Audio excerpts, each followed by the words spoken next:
A Bíblia diz em Salmo 19, verso 1, os céus declaram a glória de Deus, o firmamento proclama a obra das suas mãos. Ao contemplar as estrelas, nós podemos ver a Deus. Hoje no Está Escrito, vai ser um programa muito interessante com o nosso convidado especial, Dr. Revelino Montenegro, estudando a astronomia e a Bíblia. Voltaremos dentro de poucos instantes.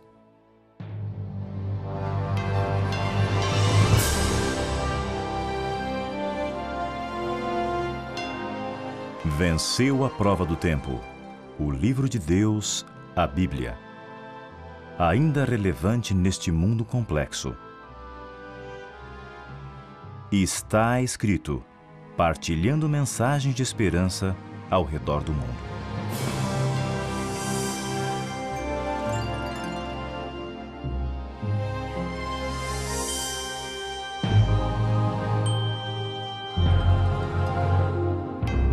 Gostaria de dar as boas-vindas mais uma vez ao Dr. Montenegro. Meu prazer mais uma vez estar aqui. Para aqueles que não conhecem o Dr. Montenegro, ele é brasileiro, fez graduação e pós-graduação no Brasil, doutorado na Alemanha, PhD, engenheiro, cientista, hoje trabalhando na Alemanha e veio especialmente a Toronto para gravar esses programas. Muito obrigado. Na introdução, eu li esse Salmo 19, verso 1. Os céus declaram a glória de Deus, o firmamento proclama as obras das suas mãos. Ao olhar para o céu, olhar para cima, a Bíblia diz aqui que dá para ver Deus. Será que é mesmo? Será que ao estudar as estrelas nós conseguimos ver a Deus? Eu acredito que sim.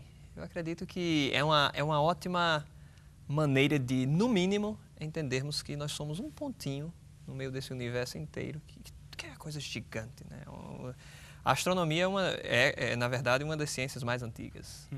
As estrelas, a Lua, tem maravilhado a raça humana, né? Desde no início da história da raça humana, nós temos olhado para as estrelas para procurar orientação, certo? Os navegadores utilizaram as estrelas, certo. Os navegadores utilizam a posição do Sol, da Lua, para encontrar suas direções.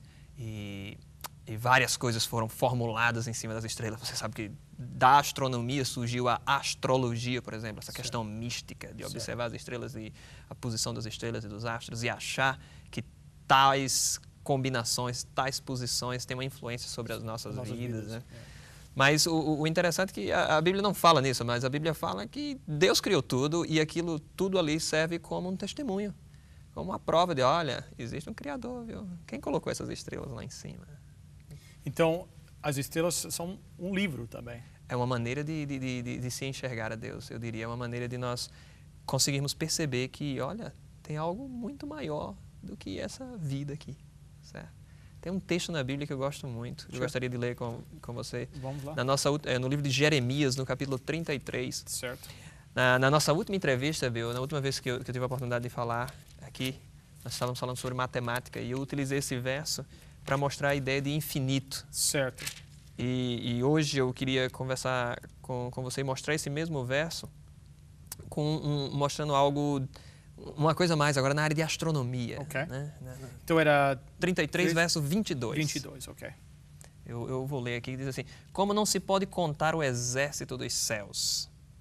Vou parar aqui. Esse texto fala que não é possível, o exército dos céus foi entendido desde o princípio como estrelas. E os planetas e astros que existem. Desde o início, esse texto foi entendido como, olha, Deus está dizendo aqui que é impossível contar o número de estrelas que existem no céu. Quando a Bíblia foi traduzida do original em aramaico, em hebraico, para o grego, a tão famosa tradução da Septuaginta, certo. Tendo em vista que na época que foi traduzido o Império Grego é que dominava o mundo, a língua grega era a língua mais difundida, seria o inglês dos nossos dias. E naquela época vários estudiosos, vários cientistas, na época os cientistas eram chamados de filósofos, tiveram a oportunidade de estudar esse livro, estudar esse texto. E ao estudar esse texto, os cientistas, principalmente os filósofos gregos, eles ficaram espantados com esse verso, dizer, não é possível contar as estrelas do céu. Mas acontece que os cientistas sentaram na calçada das suas casas e apontaram o dedo para os céus, começaram a contar as estrelas e no fim de uma semana ou duas, chegaram a um número. Olha, tem 1024 estrelas, certo? E aí outros cientistas publicaram outros artigos dizendo, não, olha, na verdade eu contei 1050 ou 2000. Então, mas o consenso entre esses filósofos foi o seguinte, a Bíblia está errada. Isso é ridículo dizer que não é possível contar as estrelas do céu, porque nós contamos. Seja 1024, 1050, não, seja, finito. Era um número pequeno, dava para se contar. Isso é que é interessante. Mas o incrível disso é que por mais de 1500 anos, a ideia científica aceita no nosso planeta, até próximo de 1600, do ano de 1600, era que havia um número limitado de estrelas no universo.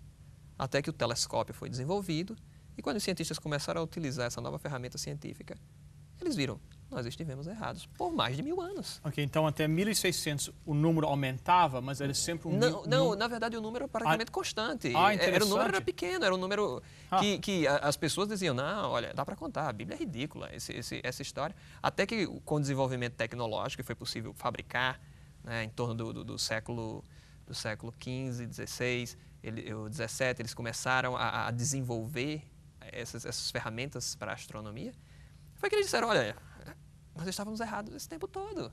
E eu fico imaginando hoje quantas outras teorias científicas daqui a alguns anos serão provadas. Olha, vocês estavam errados, gente. Nos últimos 200 anos nós pensamos errado. Certo. E esse verso é um verso incrível com relação à astronomia. Um verso tão antigo dizendo claramente, não há limite. Não há limite. E hoje, quanto mais nós desenvolvemos os nossos telescópios, quanto mais se estuda a astronomia, mais se chega à conclusão, gente, o universo é grande demais. Essa coisa é simplesmente impressionante e não tem fim. O que nós sabemos é mínimo em comparação com o que realmente ainda existe. Existe um outro verso na Bíblia também que traz uma luz muito forte, que estamos falando de estrelas. Eu posso fazer essa alusão aqui à luz. O livro de 1 Coríntios. Ok. Vamos lá, no Novo Testamento tem um texto interessante. No livro de 1 Coríntios, no capítulo 15, tem um texto bastante interessante sobre essa questão de astronomia. Algo que também passou bastante tempo até que as pessoas pudessem perceber. 1 Coríntios, capítulo 15, verso 41. Eu vou ler aqui no 1 aos Coríntios, no capítulo 15, verso 41, que tem um texto bastante interessante. Diz assim, uma é a glória do sol e outra a glória da lua, e outra a glória das estrelas, e uma estrela difere em glória de outra estrela. Essa expressão aqui está mostrando claramente que há no universo diferentes tipos de estrelas. Isso é algo que foi descoberto recentemente. Hoje nós sabemos que há estrelas que nós chamamos de supergigantes, estrelas anãs, estrelas azuis, estrela azul, e sempre há diferentes tipos de estrelas. E era algo que a própria ciência demorou muito tempo para poder entender isso. Enquanto a Bíblia já trazia. Já falava isso. Já fazia essa alusão clara. Interessante. De que havia essa distinção entre diferentes estrelas. E nenhum dos apóstolos, até onde eu sei, foi na Apolo 11 e conseguiu viajar pelo espaço e fazer esse estudo. Então, um pouco tinha telescópio, ninguém tinha isso. Mas nós temos aquele que construiu as estrelas, né? E ele poderia muito bem explicar aos apóstolos e inspirá-los e aos escritores bíblicos para deixar marcas claras. Gente, esse livro é um livro que contém ciência verdadeira. Isso é que é incrível com relação a isso. Há um outro verso, na nossa conversa de hoje, eu queria ler alguns versos da Bíblia que mostram, olha, a Bíblia é um livro sério. A Bíblia é um livro que você deveria dar importância devida. Se há algum texto que aparentemente é contra, eu digo aparentemente porque, na verdade, lembra do exemplo do valor de π que nós discutimos a outra vez? Yes. O problema está na gente. A gente é que não investiga como deveríamos, mas nós somos tão arrogantes ao ponto de botar a culpa em Deus. A culpa em Deus. Deus é que está errado, nós é que estamos certos. Vamos voltar para o livro de Jeremias. Okay. Eu quero mostrar esse texto bastante interessante de Jeremias, capítulo 31. 31, ok. Os versículos 35. Eu anotei vários textos, e não são os únicos, há muitos, e tenho certeza que muitos outros cientistas têm coleções de textos assim. No capítulo 31 de Jeremias, versos 35 e 36. Se você pudesse ler. Assim diz o Senhor, aquele que desenhou o sol para brilhar de dia e decretou que a lua e as estrelas brilhem de noite, que agita o mar para que as suas ondas rujam. O seu nome é o Senhor dos Exércitos. Somente se esses decretos desaparecerem de diante de mim, declara o Senhor, deixarão os descendentes de Israel de ser uma nação diante de mim para sempre. Esse texto deixa claro o seguinte, que as órbitas da Terra são precisamente estabelecidas e elas não mudam. Ele está dizendo que esses planetas e esses astros, eles têm os seus percursos já calculados. E é incrível hoje, qualquer cientista que trabalha nessa área, ele pode calcular com precisão em que dia, em que ano o cometa vai passar aqui do lado da Terra. Ele tem a órbita dele já programada, em que dia, em que ano a Lua estará em tal posição. Todos eles...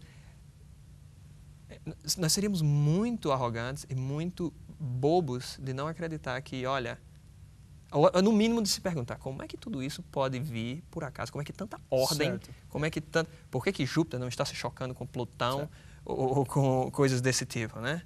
Então, essa precisão nas órbitas dos planetas, na minha opinião, eles mostram, isso é uma indicação clara de que há um Deus criador. E sem falar que esses cientistas, desculpa, os escritores bíblicos, era muito difícil para eles imaginar a questão de órbitas. Para mim até é difícil entender, quanto mais... Para nós é complicado, há pessoas até hoje que não acreditam que o homem foi à Lua. Então, eu gosto de uma piada que eu li de um senhor que, quando ele viu que o homem estava indo à Lua, ele comentou com a sua mãe: mamãe, o homem foi à Lua. E a mãe disse: não pode não, porque o pecado está confinado na Terra, não pode ir para outra parte do universo. Então, o homem é uma criatura pecaminosa, ele não pode chegar lá na Lua. Mas agora imagine há 2.000 anos, 3.000 anos atrás, a pessoa conseguir entender essa questão tão complexa das órbitas serem precisas. Um paralelo muito comum que é feito dentro do círculo de criacionistas é o fato de nós termos um relógio que tem as suas engrenagens, digamos assim, as órbitas, né? O movimento dos ponteiros bem calculados. E ninguém acreditaria que um relógio poderia surgir do nada. Então, seria muita fé para acreditar que eu poderia colocar os ponteiros, uma pilha e algumas engrenagens e umas molas dentro de um saquinho. E por chacoalhar. Chacoalhar e em determinado momento essas peças viriam na posição correta, começariam a funcionar perfeitamente, até a pilha entraria na posição, né, no polo correto. Então seria muita criatividade, muita fé. Eu diria que muita fé. Agora imagine todo o universo. Organizado de maneira precisa, com todas as suas órbitas perfeitas. Mas não para aí, Bill. Tem muitos outros textos. Vamos no livro de Jó. Okay. O livro de Jó é uma aula de astronomia, é uma aula de física. O livro de Jó, no capítulo 26, tem um texto incrível. Eu realmente adoro esse livro de Jó com relação quando nós analisamos isso. Eu gostaria que você... Eu leio aqui, no capítulo 26, versículo 7, okay. Diz assim: ele estende o norte sobre o vazio e suspende a terra sobre o nada. Esse texto é simplesmente impressionante. Imaginar que o nosso planeta está suspenso no nada... Sobre nada. É uma coisa que não cabe na mente humana. Os gregos, e eram os filósofos, os cientistas da época, acreditavam em quê? Que Atlas, o deus Atlas, segurando nas costas do planeta Terra. Os hindus, e se não me engano, um dos livros sagrados do hinduísmo, contém textos, agora veja a comparação entre os livros sagrados antigos, né? Textos em que a Terra era quadrada, ou era chata, era flat, em cima de um elefante gigante, nas costas de um elefante gigante. E esse elefante estava em cima de uma tartaruga gigante. Então, para eles era mais fácil, era mais lógico acreditar nisso do que acreditar num texto que diz assim: não, a Terra está suspensa no nada. Uau. E quantas pessoas disseram: olha, essa Bíblia não faz sentido. A Bíblia é um livro bobo, é um livro que não tem condições nenhuma de se crer, né? Porque como é que vai dizer uma coisa dessa? Suspenso sobre o nada. Suspenso sobre o nada. Eu prefiro acreditar numa Terra quadrada nas costas de um elefante gigante. Em cima de uma tartaruga. Em cima de uma tartaruga gigante, essa tartaruga nadando no mar cósmico, né? Então, esse tipo de visão, e nós não podemos simplesmente criticar as pessoas do passado, porque nós hoje também temos os nossos preconceitos, nós temos as nossas ideias, que nós temos tão firmes gravadas na nossa cabeça que demora até que a ciência consiga moldar. E o que eu acredito é que a ciência ela se desenvolve num sentido que aponta para a Bíblia. Certo. Okay? Tem um outro verso que eu gostaria de ler com você também, com relação, ainda no livro de Jó, no capítulo 38. Então, o que nós precisamos é simplesmente começar a ler a Bíblia com mais afinco. Eu acho que... um dos problemas, tópicos nós tocamos na última vez que estivemos juntos, essa ideia de preconceito, né? Se a pessoa já vem com as ideias formuladas, aí complica. Mas alguém vem buscando a verdade, tanto olhando para a palavra de Deus, como olhando para as estrelas do céu. Exatamente. Vê a Deus. Deus vai se revelar. Não existe coisa mais clara do que isso. Eu às vezes, me imagino na situação de quando Jesus voltar, algumas pessoas que não creram nele, que o rejeitaram e vão dizer, não tive provas, né, da tua existência. E ele vai olhar, e essas estrelas, e essa natureza, e tudo isso. Eu tenho um amigo que diz, Deus, ele sussurra aos nossos ouvidos. O problema é essa barulheira toda que está aqui e as pessoas não conseguem ouvi-lo, né? E, na verdade, nós é que estamos fazendo barulho. Mas no capítulo 38, versículo 14, diz assim, a terra se transforma como barro sob o selo, e suas feições sobressaem como vestidos. Esse texto parece assim, um pouco obscuro, mas para um bom entendedor da Bíblia, ele está dizendo o seguinte, que a terra é como o barro que é colocado em cima daquela peça que o oleiro utiliza para moldar o barro, ele pisa num pedal e aquilo começa a girar. Girar, certo. Então, esse texto está dizendo que a terra ele gira, assim como o barro gira, e aí o homem vai moldando a peça. Né, a peça de barro. E aqui Deus está dizendo, não, a terra gira.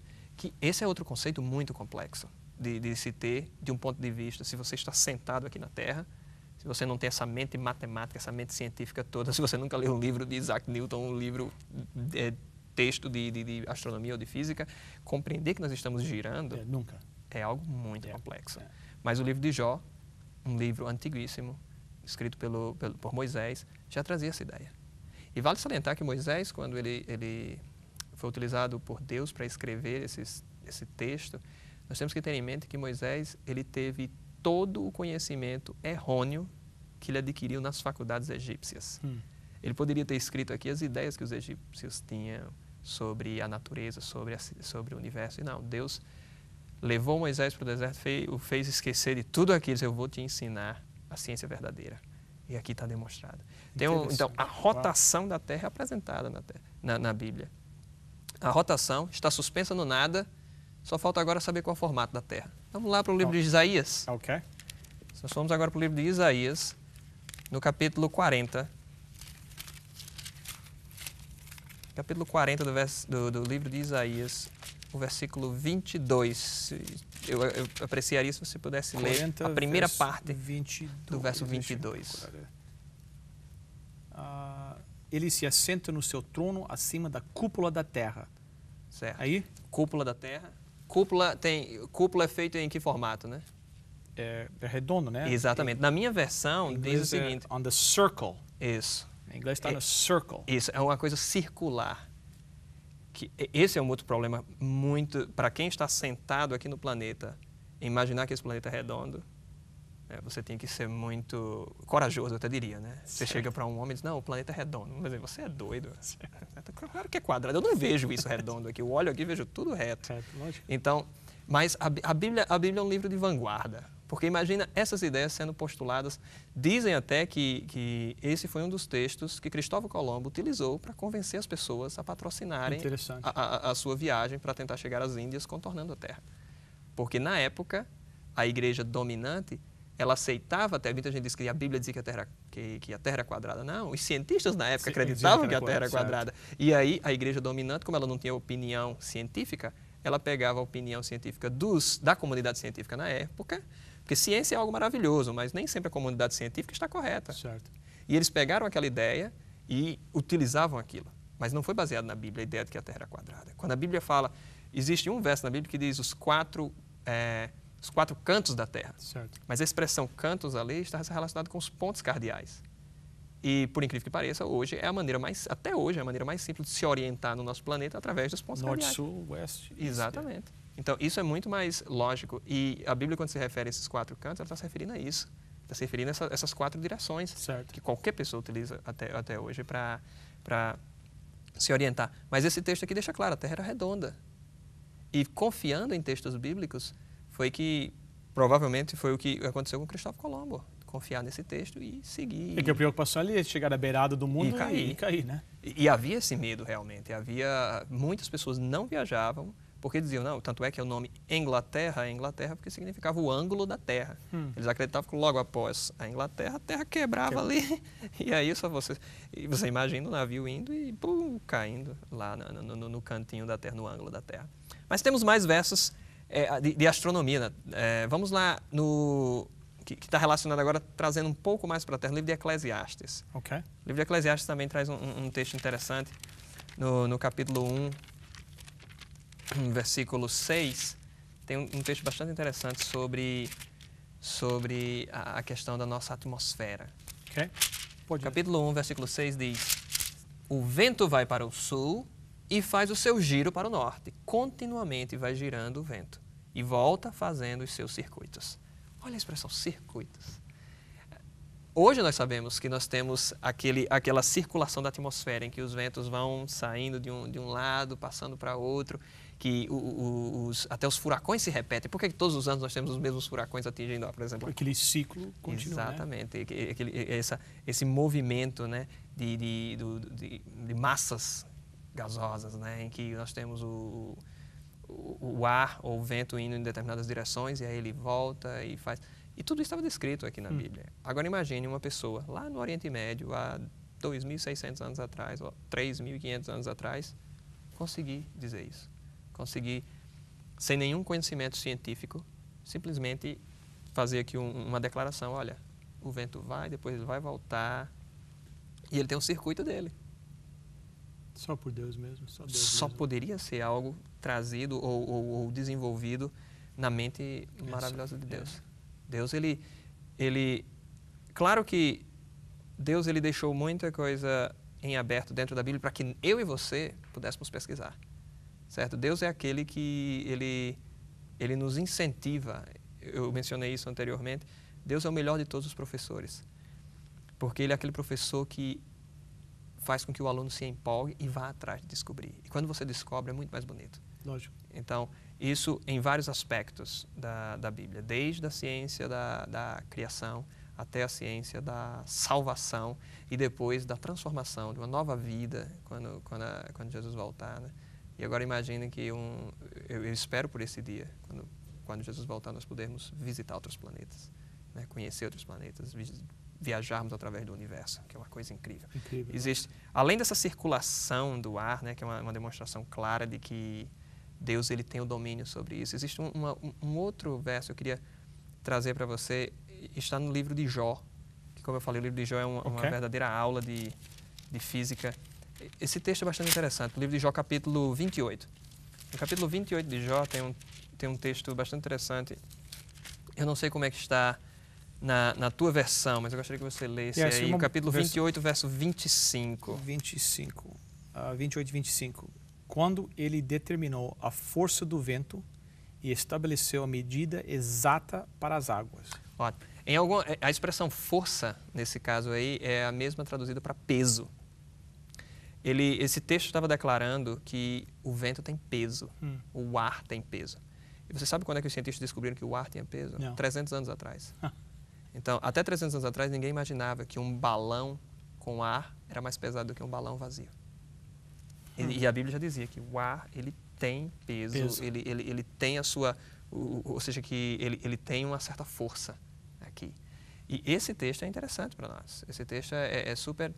Ele nos dá a confiança de que Deus está no controle de tudo, ou que Ele nos deixou descrito aqui, olha, eu estou deixando esses versos para vocês não esquecerem. Eu sou o Deus que criou todas as coisas. Eu entendo de ciência, eu entendo de física, eu entendo de astronomia, porque Ele disse, foi Ele que criou. Exatamente. Então, nós não podemos ter dúvidas sobre isso. Todas essas provas que o doutor nos mostrou hoje, impressionante. Eu espero que isso seja um incentivo para os nossos telespectadores estudarem a palavra de Deus. Que para mim a maior prova que esta é a palavra de Deus, embora todas as coisas impressionantes que o Senhor me mostrou, é o poder que esse livro tem para transformar a vida de alguém. Claro, é muito mais convincente a transformação de uma vida, né? E Deus dá suficiente para nós vermos que Ele é que está... Deus, Bill, na minha opinião, Deus ele tem pena, por assim dizer, da nossa pouca fé. E Ele nos dá certas indicações. Olha, não não vacile na sua fé, tá certo? Lembre-se disso. No passado eu já falei. Há um verso que diz assim, olha para o passado e você não vai temer o que o futuro traz. Exatamente. Doutor Revelino, muito obrigado outra vez. Vamos terminar esse programa com uma oração. Querido Deus, nós te agradecemos por tanto que o Senhor faz por nós. Senhor, a sua misericórdia, coloca essas evidências na tua sagrada palavra para nos mostrar que tu és um Deus criador, um Deus que se importa com os teus filhos aqui na terra. Eu peço por cada telespectador nesta hora que eles possam te aceitar como Deus, que eles possam te abraçar e adorar e te reconhecer como Criador da terra. Em nome e por amor de Jesus. Amém.